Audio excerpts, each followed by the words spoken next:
I came across this video of Charlie Kirk interviewing someone about not drinking, and I found out that him and I have, and this guest of his, have some of the same perspectives about certain life skills, and one of that being just to be a better business owner. My business is my life. You know, they needed to not drink, and which I totally recognize as just being beneficial. And I'll share my story about this. Colin, great to see you. We were talking about not drinking. Yes. We should talk about that in a second. Yeah, please. Yeah, so I saw your interview with Newsom, and it was a great interview overall. Thank but you. the thing that stuck with me is he asked you about why you quit drinking, and you said, I want to be more successful, or I want to be successful, or I wanted to be more successful. more successful, yeah. And I quit drinking a year and a half ago, and I'm actually writing a book about it that it will come out. About quitting drinking? Yeah. That's amazing. And Tell me about that. What it's done for my life. And well, I think as a business owner and a father, and you even if you didn't drink all week, and then Friday night you had a few. It wouldn't have been for the fact that I was like sober when my sister got cancer and my dad got ill. I wouldn't have been in the position to take care of them, nor would have anyone wanted me to. So for that fact, I'm very grateful that I was able to do this, as well as like just being a joy, spending the joy with other family members, just sober.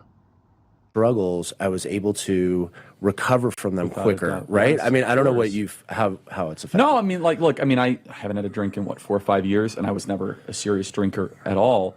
But it was one of those conscious decisions that, I wanted to be more successful. Yes. And I would go long, by the way, I would go like a year without a drink, or Okay. 9 months, right? Yeah. But I wasn't like hard stop. And then I got married to my wife, Erica, and I was like, I want to go to the next level. I want to remember things Yes. with more clarity. I want to be Yes. sharper. I want to be Yes. more precise. I Yeah. want to be able to study. And then I also, to your point, the mornings are way better. Way better, absolutely. And also, you do not sleep. Literally, you do not sleep if you have Correct. too much alcohol in your system. Correct. Your body's not sleeping. You're just sedated. You don't get into actual Yeah. deep REM. I'm sure you've done all the research on Yeah. this. Oh, yeah. And I have a good friend that I've been trying to convince him to take some time off. And the first month that he stopped, he's like, I'm not sleeping as well. And I'm like, actually, you're finally sleeping. Yeah, you're actually finally sleeping. He just didn't know what sleep was. Correct. You're that. Sure. Do you think it's helped your business? 100%. Yeah, absolutely. Just, clarity, conversations, Amazing. employees, like interactions, like I'm pretty even keel person. So honestly, when I break it down with people, they're like, honestly, I have to drink because it would look weird if business I would. How do you overcome that? I don't know. I just go into all the social settings like everybody else, and then I can hang out in any environment, and I just talk. It's amazing. You could still talk. I could still without communicate. The social lubricant, yeah, right? I could still do it, and I don't judge anybody. Like if they come to me and they want to 100%, ask questions yes. or whatever, but I have found a lot of people around me have slowed down just because they have seen what it's done for me and how they haven't. And I haven't pushed it, but I think it's becoming more of the norm. Oh, it's becoming trendy right now. Trendy, yeah. And again, I'm not doing this to start a trend. It's just from Dennis Prager, who we should pray for, amazing man. Yes. Tucker Carlson, President Trump, to Elon barely drinks. Like he's not like I don't drink. I think he might have one drink a year. The top performing people I've ever been around, they are very against alcohol, against substances. And they'll tell you they perform better, they think clearer, they have better memory, better recall, more energy, more pace. And I will also find that some of the people that drink the most, they're hiding something, they're masking something. Sure. So it's just so amazing. So, here's my house. And it's a nice house, Got a nice front yard. Yeah, I kind of like my lawn. My neighbor didn't take care of his lawn. But I kind of do. And here's and all this I got because I don't drink.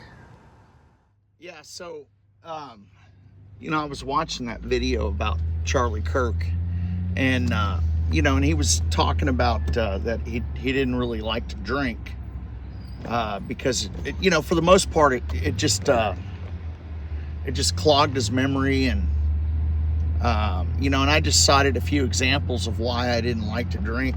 I was kind of low bottom in regards to into drinking. And, I drank enough to where it took a lot away from me, right? Oops. And that was in my early 20s. I don't know if I can be able to say. That was in my. This thing's not going to work. That was in my early 20s, and I really I think it was up 25 or something like that. All the way up to 25, I drank quite a bit, and the consumption was just such a large quantity. Whenever people would just freak out. There'd be a 12-pack of beer, and I could just guzzle through them like real quick. And they're like, "Man, we had a 12-pack of beer," and I go, "Oh, really?" And I would fight people over beer. It was bad. Now, on my mom's side of the family, they were like Irish, German, and supposedly Native American. My grandfather looked Native American, and he said he was Native American. But he died pretty much. The scenario was he was murdered or homicided or whatever you want to call it, because he was drinking with his girlfriend or live-in wife or live-in girlfriend,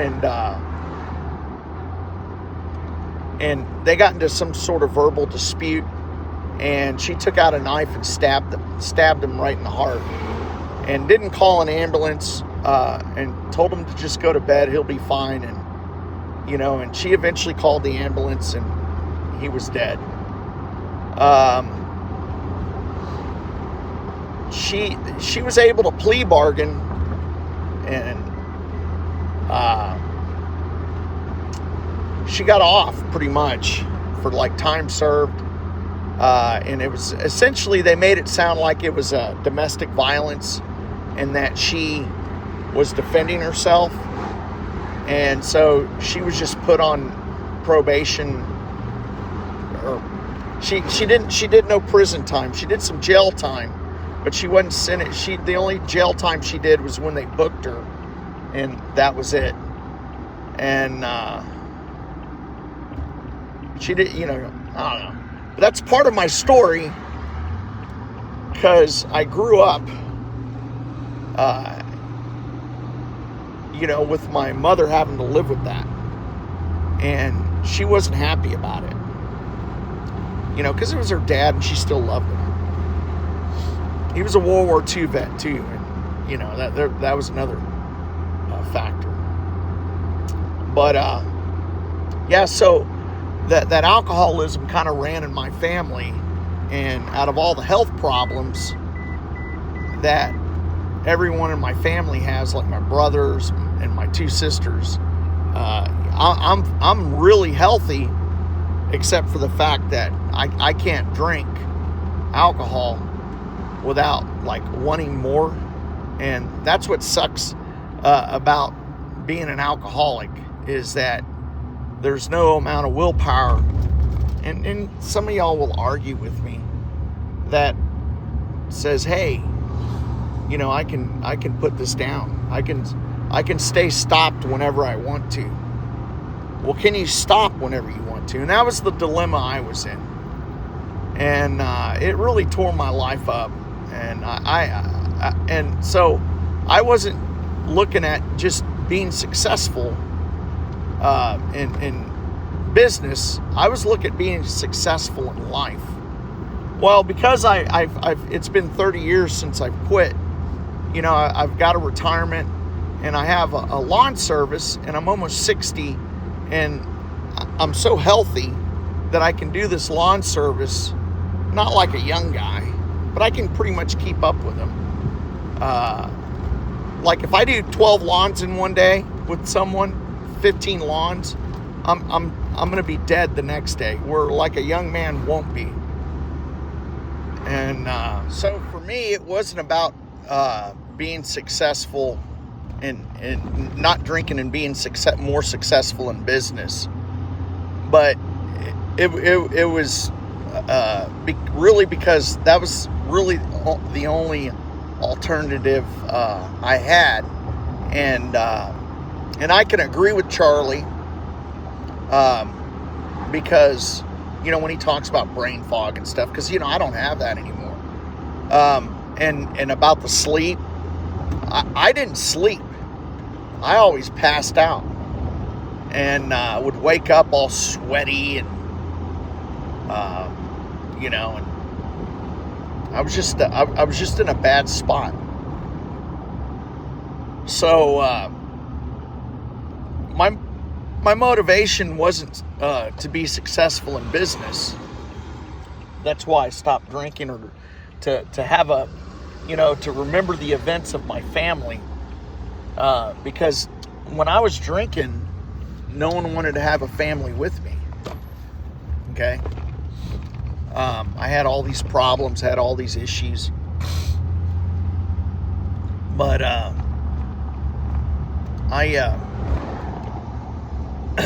wanted to just be successful in life and just go and work a job.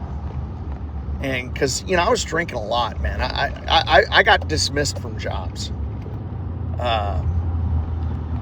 So that was it was just to be successful in life, healthy, have a little bit of money, and appear to be more wise. Because when you're constantly paying court dues and high insurance rates, driving a car becomes a struggle, right? And really that's what happened. Like literally just owning a car was just a huge expense because of, the car accidents, the DWIs, that became the struggle with this, with drinking. And so for me, stopping drinking was just so I could live a little bit, and as a byproduct, I became successful in life. Now I have a retirement. I have the freedom to do what I want. I have a beautiful wife. I have a son from a previous marriage. And then now we have these we have custody of my nephews, and I get the opportunity to raise them. And, and just the health factor alone, that I'm not degrading my body. I can go out and hustle and earn some money. Not like a young man, but like someone can just work when he needs to and get some extra money. So that's how I'm successful in business, and that's the story of not drinking for me. I hope y'all enjoyed this video. Like it and thumbs up it, share it. And if you have any questions and you think I can help, well, just comment below. Have a good day.